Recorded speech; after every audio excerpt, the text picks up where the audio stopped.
बिस्मिल्लाहिर्रहमानिर्रहीम अस्सलामु अलैकुम वरहमतुल्लाहि वबरकातुहू।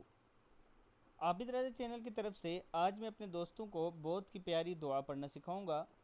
उससे पहले मैं अपने तमाम दोस्तों से गुजारिश करूंगा कि अगर आपने अभी तक मेरे चैनल आबिद राजा को सब्सक्राइब नहीं किया तो ज़रूर कर लें ताकि डेली आप तक अच्छी अच्छी वीडियो पहुंच सकें।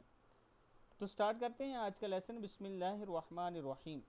वो दुआ जो कभी रद्द नहीं होती। नबी अकरम सल्लल्लाहु अलैहि वसल्लम ने इरशाद फरमाया, मछली वाले हज़रत यूनुस अलैहिस्सलाम ने मछली के पेट में ये दुआ की थी, ला इलाहा इल्ला अंता सुब्हानका इन्नी कुन्तु मिनज़ ज़ालिमीन। तेरे सिवा कोई इबादत के लायक नहीं, यकीनन मैं ही जालिम हूँ। कोई शख्स भी जब किसी चीज़ के बारे में ये दुआ करता है तो अल्लाह ताला इसकी दुआ को ज़रूर कबूल फरमाते हैं।